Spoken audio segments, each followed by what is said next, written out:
Hello બાળકો, ઓક્ટેટ live સ્કૂલમાં આપનું સ્વાગત છે. વિકલિતના ઉપયોગો ચાલી રહ્યું છે. ઘણા બધા વિકલિતના ઉપયોગો આપણે જોયા. આજે આપણે વિકલિતનો એક નવો જ ઉપયોગ જોવાના છીએ અને તે એટલે કે આસન્ન મૂલ્ય. આ આસન્ન મૂલ્ય વળી શું છે? તો કે કોઈ પણ સંખ્યા હોય તેનું જો તમારે વર્ગમૂળ જોતું હોય તો જાણીતા વર્ગ છે તેનું વર્ગમૂળ આપણને ઇઝીલી મળી શકે. જાણીતા ઘન છે તેનું ઘનમૂળ ઇઝીલી મળી શકે. જેમ કે જો તમારે 4નું વર્ગમૂળ જોઈતું હોય તો આપણને ખબર છે 2 થાય. એ જ પ્રમાણે જો 8નું ઘનમૂળ જોઈતું હોય તો આપણે જાણીએ છીએ કે 2 થવાનું છે. પરંતુ તમને 8નું વર્ગમૂળ પૂછે તો 2√2 થશે, પણ એકચ્યુઅલી √2 એટલે આપણે જાણીએ છીએ 1.41. પરંતુ જો તમને એવું કહે કે 10નું વર્ગમૂળ શું હશે, 11નું વર્ગમૂળ શું હશે, ખ્યાલ આવે છે ને બાળકો? આ વર્ગમૂળ અને ઘનમૂળ સીધું સીમિત નથી. આ આગળ પણ હોઈ શકે, ચતુર્થ મૂળ હોઈ શકે, 4/5 પણ હોઈ શકે, ગમે તે હોઈ શકે. તો આવા જે મૂલ્યો છે, આવું જે વિધેય છે તેનું આપણે મૂલ્ય મેળવવાનું છે અને તેને કહેવાશે આસન્ન મૂલ્ય. તો આસન્ન મૂલ્યની શરૂઆત કરીએ તો તેમાં કઈ રીતે સમીકરણ આવશે તે આપણે સૌથી પહેલા જોઈએ.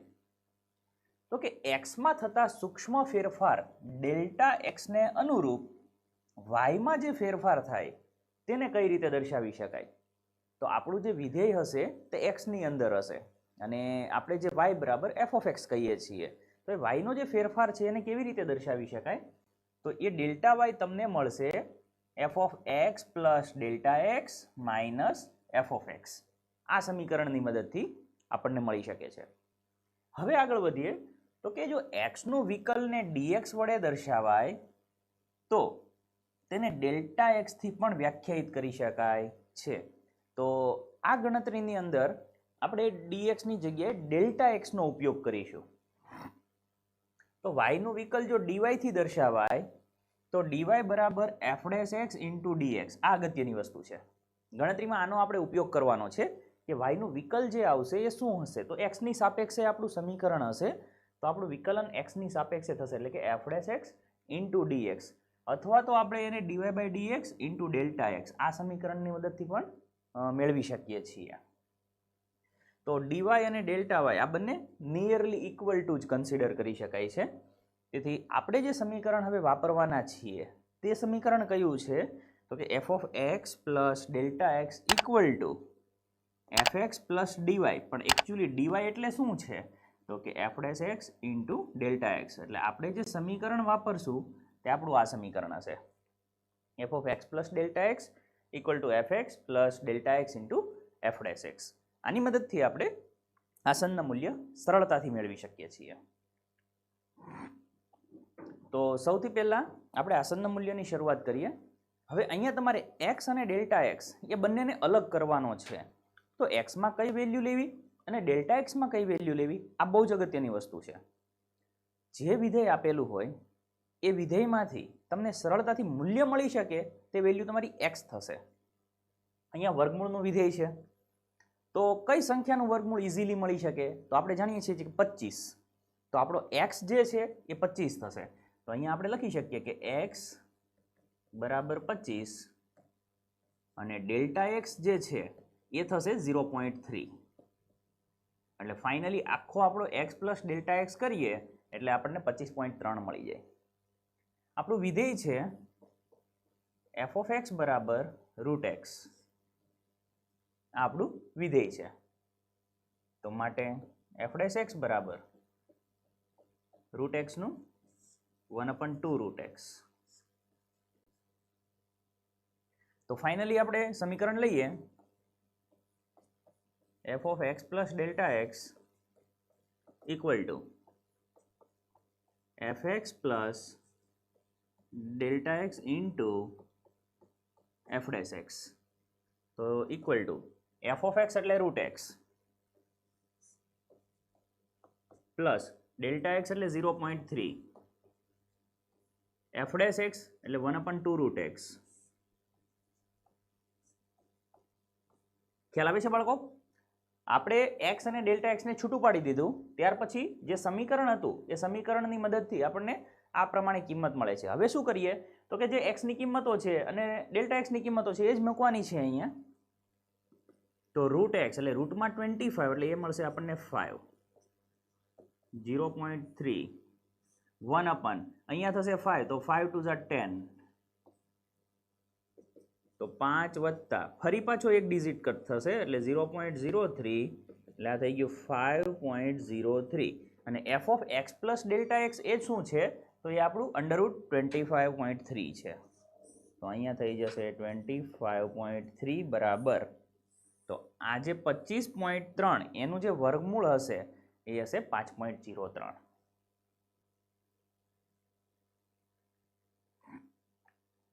ઓકે, એ જ પ્રમાણે છે 0.009 એની 1/3 પાવર.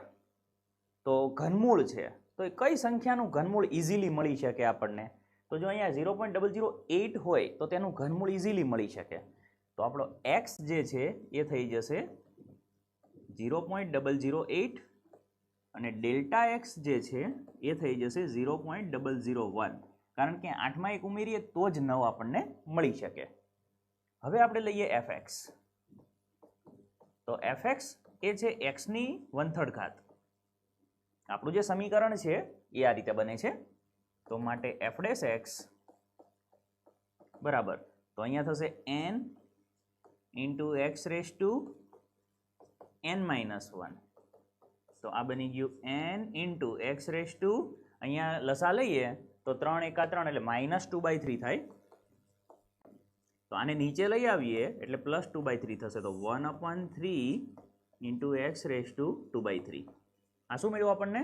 f'(x). હવે આપણે સમીકરણ લઈ શકીએ. તો f of x plus delta x equal to fx plus delta x into f'(x). ચલો fx શું છે આપણી પાસે? તો કે x ની 1/3 પાવર, x ની 1/3 પ્લસ ડેલ્ટા x કેટલું છે? 0.001 ઇન્ટુ f'(x). f'(x) આપણી પાસે છે 1/3 ઇન્ટુ x raised to 2/3. ચલો બધી જ કિંમતો હવે મૂકી દઈએ. તો x ની જગ્યાએ 0.008, 0.008 એની 1/3 પ્લસ 0.001 કૌંસની અંદર 1/3 ઇન્ટુ 0.001 એની 2/3 ઇક્વલ ટુ ચલો 0.008 એનું ઘનમૂળ કેટલું થશે? તો કે 0.2 પ્લસ આને અંશમાં લખી દઈએ તો 0.001 ના છેદમાં 3 કૌંસમાં. હવે અહીંયા ખાસ ધ્યાન આપો બાળકો, x છે એટલે અહીંયા 8 આવશે 0.008. ઓકે, તો 0.008 નું ઘનમૂળ કેટલું થાય? સૌથી પહેલા આપણે ઘનમૂળ કરીએ તો એનું ઘનમૂળ કેટલું થશે? 0.2. 0.2 થશે અને 0.2 નો સ્ક્વેર કરીએ તો એ શું બની જાય? 0.04. તો આ પ્રમાણે આનો આન્સર સેટ થઈ શકે. હવે આગળ વધીએ તો આની અંદર ફરી પાછું આપણે કિંમતો મૂકતા જઈએ.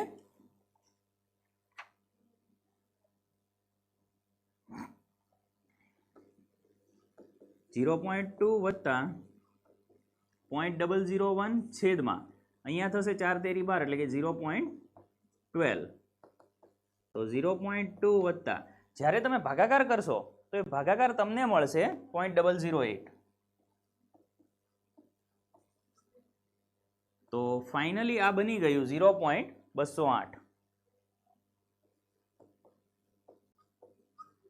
તો આપણું જે સંખ્યા છે તેનું આસન્ન મૂલ્ય થશે 0.208.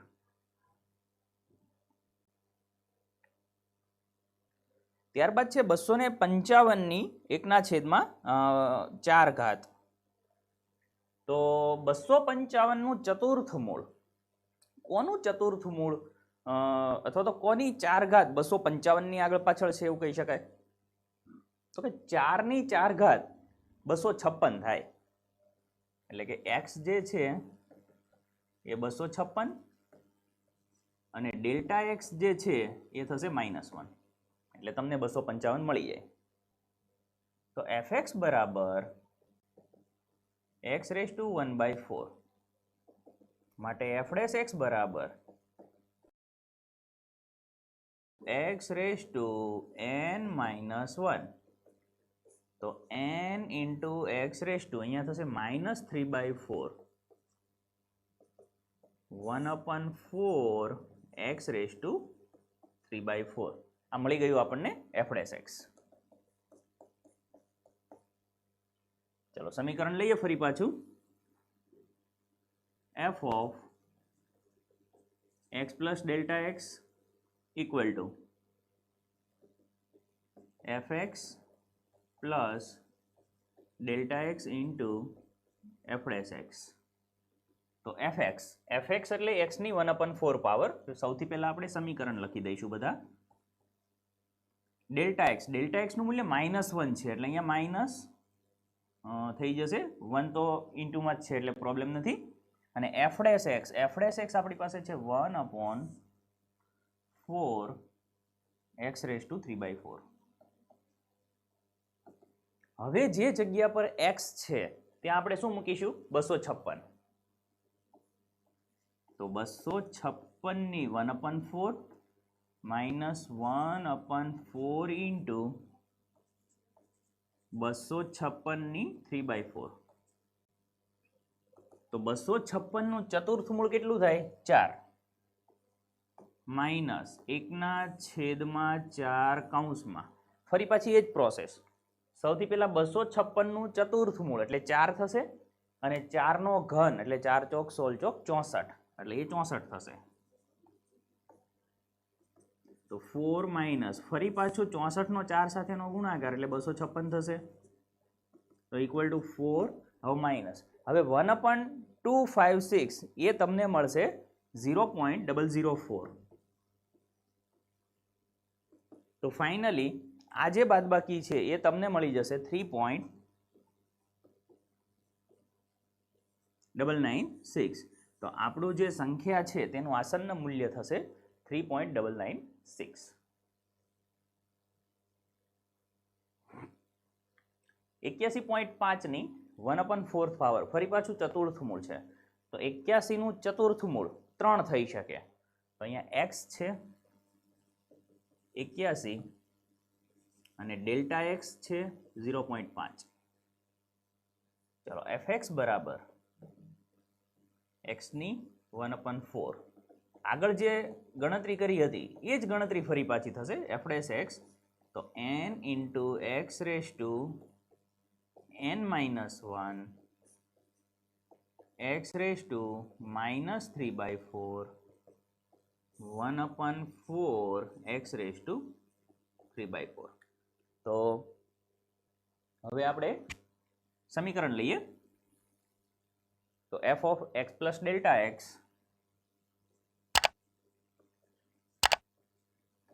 equal to fx plus delta x into f'(x).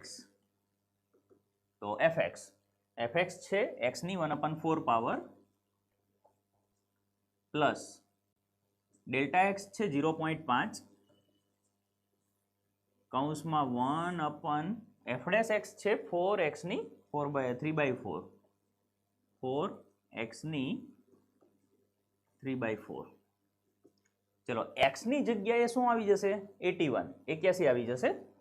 તો 81 ની 1/4 પ્લસ 0.5 કૌંસમાં 1/4 81 ની 3/4. 81 ની 1/4 એટલે કેટલી થશે? 3. 0.5 4 ઇન્ટુ, ચાલો ફરી પાછું 81 નું ચતુર્થ મૂળ એટલે 3 અને 3 નો ઘન 27.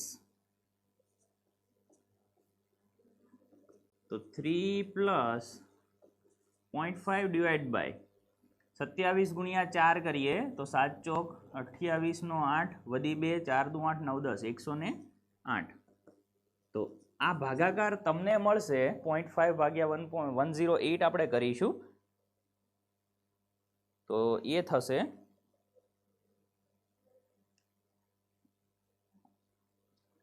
0046. તો ફાઇનલી તમારો જે આન્સર છે એ 3.0046. તો આપણું આસન્ન મૂલ્ય આપણને આ રીતે મળી શકે છે.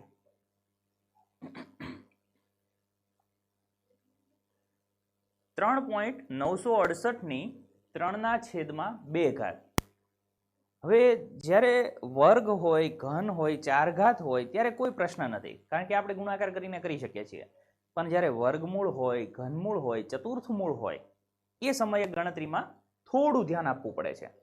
અહીંયા આપ જોઈ શકો છો કે 3/2 છે એટલે ઘન છે ઘનનો કોઈ પ્રશ્ન નથી પણ છેદમાં જે 2 છે એટલે કે વર્ગમૂળ છે ત્યાં આપણે પ્રોબ્લેમ છે. તો કઈ નજીકની સંખ્યા અહીંયા મળી શકે તો કે 4.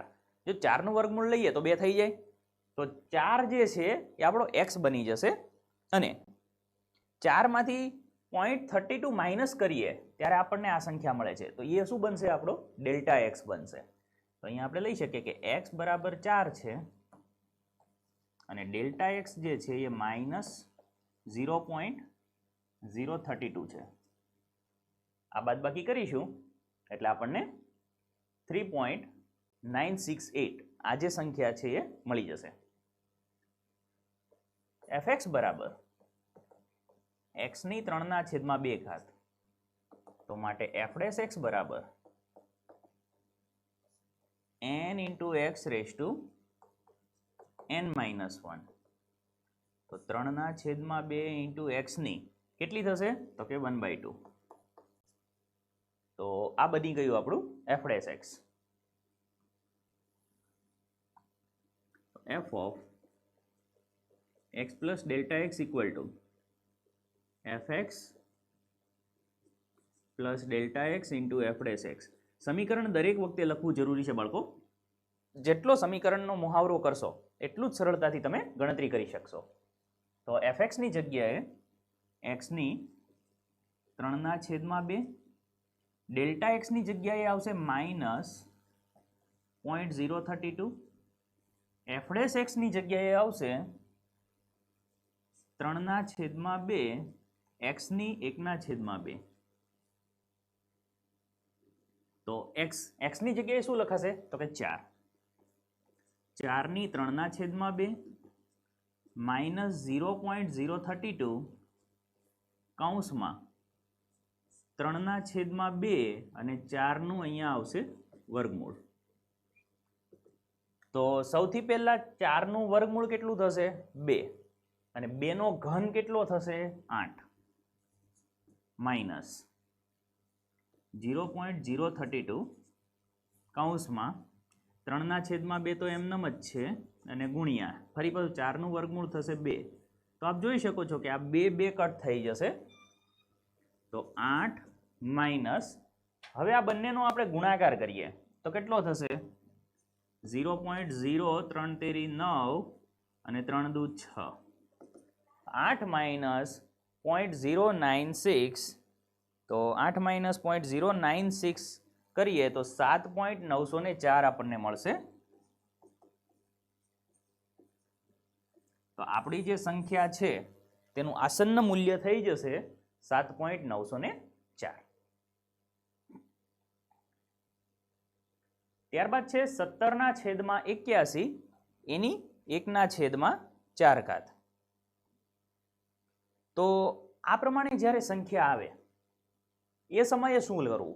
આગળની જે સંખ્યાઓ હતી એ પૂર્ણાંકમાં હતી, દશાંશમાં હતી, તો તમે ડાયરેક્ટ લઈ શકતા હતા. હવે અહીંયા મારે કઈ રીતે ડિવાઈડ કરવું? તો ચતુર્થ મૂળ લેવાનું છે એ નક્કી છે. તો 81 નું ચતુર્થ મૂળ આપણે જાણીએ છીએ કેટલું થશે 3 થશે. તો 17 નું કઈ રીતે થશે? તો જો મારે થોડું સેટઅપ કરવું હોય તો હું અહીંયા આવું લખી શકું કે 16+1/81 આની 1/4 થાય ઇક્વલ ટુ જો હવે હું આને અલગ અલગ લખું તો કે 16/81 વત્તા 1/81 આની 1/4 એટલે કે આ જે છે એ મારો x થશે અને આ મારો ડેલ્ટા x થશે. જો ડાયરેક્ટ તમને x અને ડેલ્ટા x ખબર ના પડે આ પ્રકારના દાખલામાં તો તમે થોડી રફ ગણતરી કરી અને આવું મેળવી શકો છો. તો આપણી પાસે x મળી ગયો આપણને 16/81 અને ડેલ્ટા x થઈ ગયો 1/81. તો fx બરાબર x ની 1/4 માટે f dash x બરાબર n into x raised to n minus 1 into x raised to અહીંયા થશે -3/4. 4 એકા 4 લસા લઈશું તો અહીંયા થઈ ગયું 1/4 into x ની 3/4.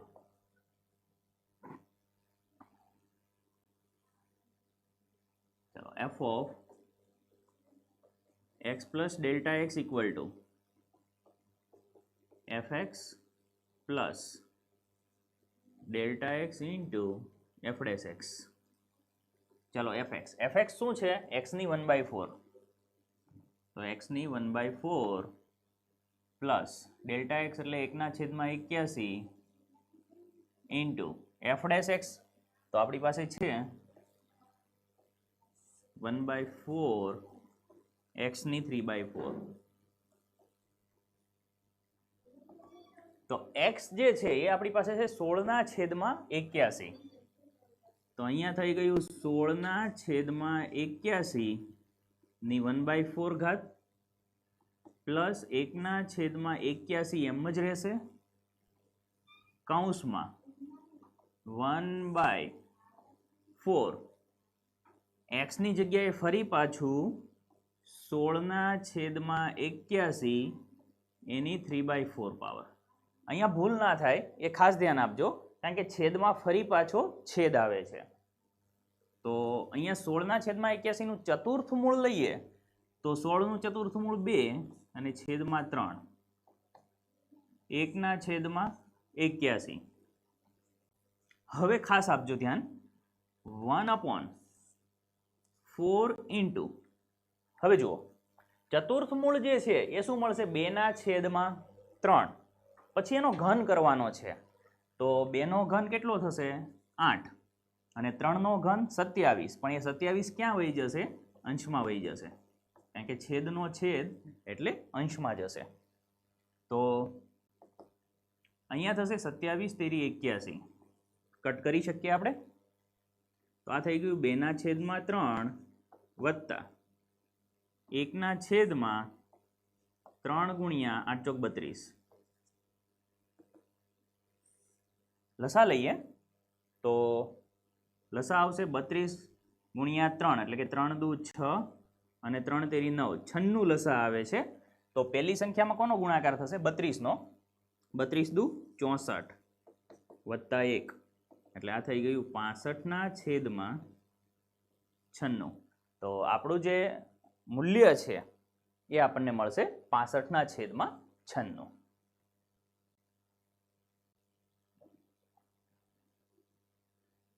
જો fx બરાબર 4x² + 5x + 2 હોય તો f of 2.1 નું આસન્ન મૂલ્ય કેટલું થશે? જેવી રીતે આપણે f of 2 મેળવતા હતા f of 2 કઈ રીતે મળે તો ડાયરેક્ટ જ 2 મૂકી દઈએ તો f of 2 મળે.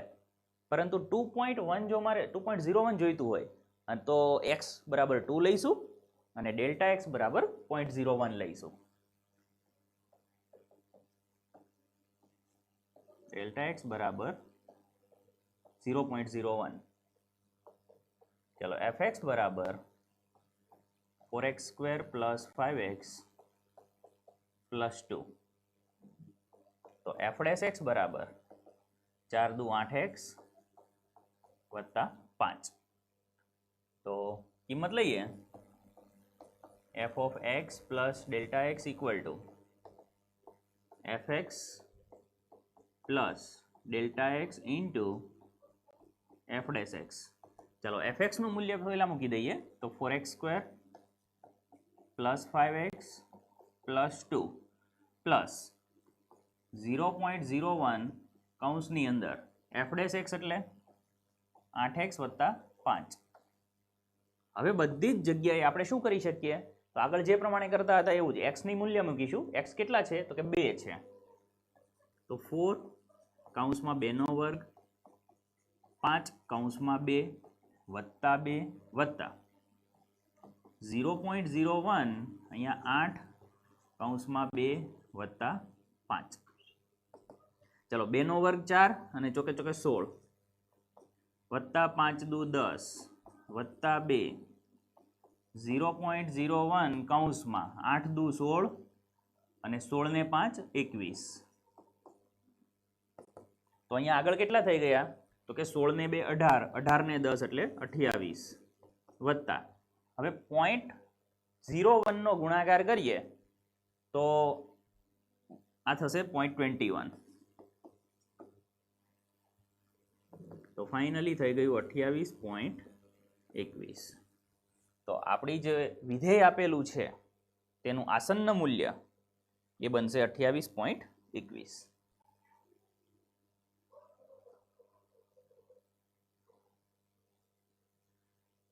ત્યારબાદ આ પ્રકારના દાખલા ઘણી વખત MCQમાં આપણને પૂછવામાં આવે છે. એક સમઘનની બાજુની લંબાઈ x મીટર છે, તો કે લંબાઈ આપણને x આપી દીધી છે. જો સમઘનની બાજુની લંબાઈમાં 1% ઘટાડો થતો હોય તો જે ઘટાડો છે તેને આપણે શું કહીએ છીએ, ડેલ્ટા x કહીએ છીએ. વધારો કે ઘટાડો કોઈ પણ હોઈ શકે. ઘટાડો હોય તો માઇનસ હોય, વધારો હોય તો પ્લસ હોય. એનો મતલબ કે અહીંયા ડેલ્ટા x આપેલો છે. તો સમઘનની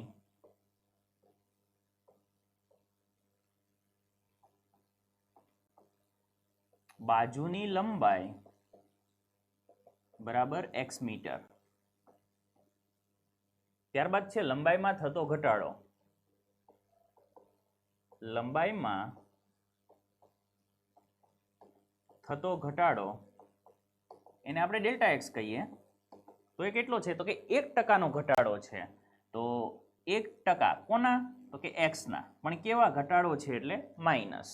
તો એને આપણે લખી શકીએ -0.01x. તો તેના પૃષ્ઠફળમાં કેટલો ઘટાડો થાય તે આપણે મેળવવાનું છે. તો પૃષ્ઠફળમાં થતો ફેરફાર. તો સૌથી પહેલા તો સમઘનનું પૃષ્ઠફળને આપણે s કહીએ. તો શું હશે, 6 બાજુઓ, 6 ફેસ હશે સમઘનની, અને એક ફેસમાં શું આવે x², એટલે થશે 6x². માટે ds/dx એટલે 12x. તો પૃષ્ઠફળનો જે ફેરફાર છે એને ડેલ્ટા s કહેવાય. તો ડેલ્ટા s બરાબર ds/dx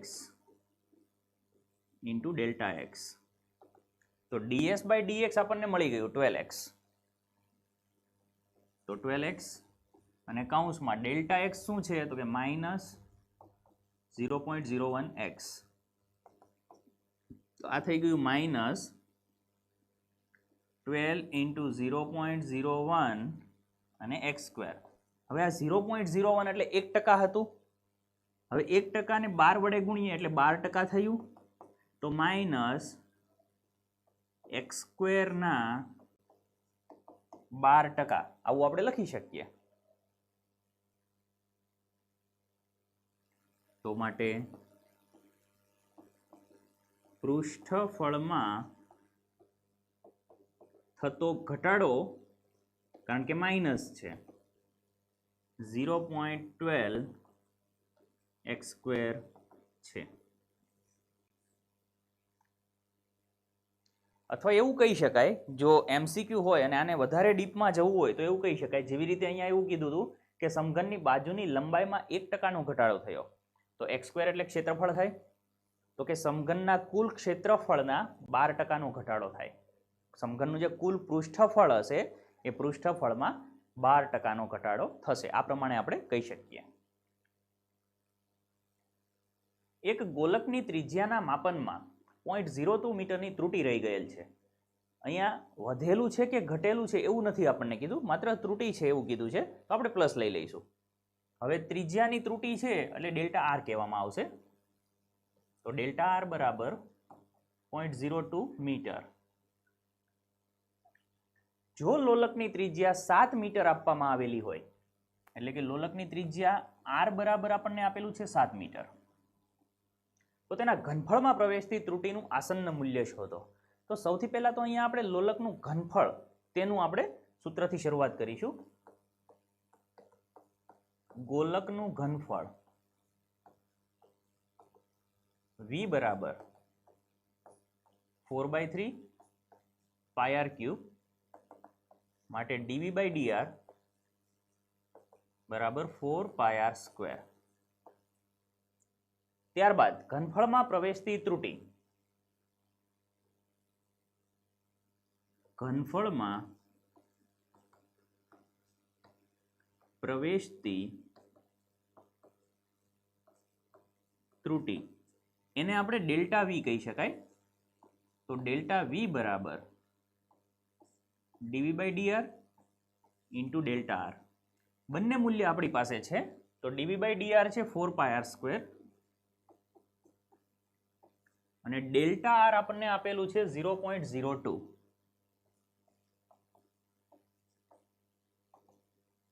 આર બરાબર 7 મીટર આપણને આપ્યું છે, તો કિંમત મૂકી દઈએ. આર બરાબર 7 મીટર.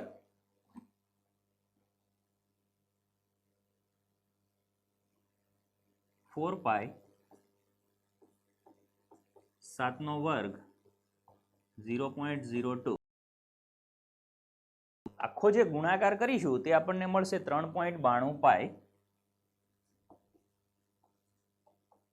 અને મીટર સ્ક્વેર. તો શું લખી શકાય કે ઘનફળમાં પ્રવેશતી ત્રુટિનું ઘનફળમાં પ્રવેશતી ત્રુટિનું આસન્ન મૂલ્ય 3.92 પાઈ મીટર સ્ક્વેર છે. તો આ પ્રકારે કોઈ પણ તમને વિધેય આપે, રકમ આપે, તો તમે સરળતાથી ગણતરી કરી શકો છો.